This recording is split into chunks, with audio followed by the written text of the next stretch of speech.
Porbandar chamber of commerce વિવાદમાં ફસાઈ. Chamber of કોમર્સના પ્રમુખે વ્યાપારી અને પીટીઆરમાં નોંધાયેલ ટ્રસ્ટીને સસ્પેન્ડ કરતા વિવાદ. વેપારી ચંદ્રેશભાઈ સામાણીએ અગાઉ ચેરિટી કમિશનરને પણ રજૂઆત કરી હતી. પ્રમુખ જિગ્નેશ કારિયાએ પીટીઆરમાં નોંધાયેલ ચંદ્રેશભાઈ સામાણીને ગેરકાયદે સસ્પેન્ડ કરતા વિવાદ થયો. ચંદ્રેશભાઈએ ચેમ્બર ઓફ કોમર્સના પ્રમુખને નોટિસ ફટકારી હતી.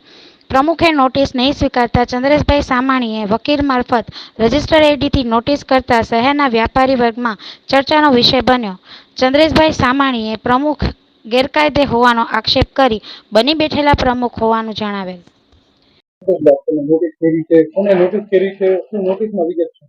નોટિસમાં એવી વિગત છે કે જી ચેમ્બરના બની બેઠેલા હોદ્દેદારો એની કોઈ સત્તા જ નથી કે એ કોઈને સસ્પેન્ડ કરી શકે. એમાં હું તો ડિરેક્ટર છું, તો ડિરેક્ટરને એવી કોઈ સત્તા નથી કે એને કાઢી શકે. ટ્રસ્ટી જે ડિરેક્ટર હોય ટ્રસ્ટી હોય, ટ્રસ્ટીને એવી એની આગળ કઈ સત્તા છે કે ટ્રસ્ટીને કાઢી શકે.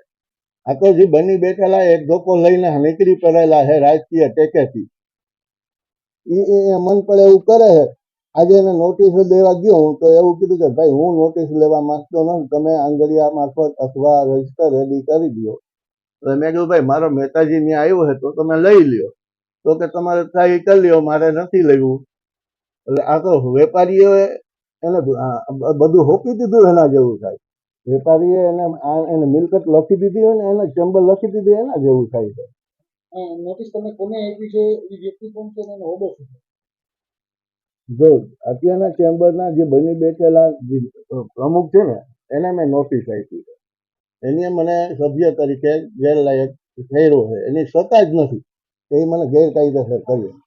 કારણ કે હું ટ્રસ્ટીમાં હું ટ્રસ્ટીની કાઢવાની સત્તા ચેમ્બરના કોઈ હોદ્દેદારો વગર છે જ નહીં. આ તો બની બેઠેલા છે, ગેરકાયદેસર છે. એની ચૂંટણી નથી આપી પ્રમુખ તરીકે. નોટિસનો જવાબ નહીં આપે તો હું દાવો કરવાનો નથી. મેં એને 10 દિવસનો ટાઈમ આપ્યો છે. 10 દિવસની અંદરમાં મને તમે જવાબ દેજો ને તો હું દાવો કરીશ.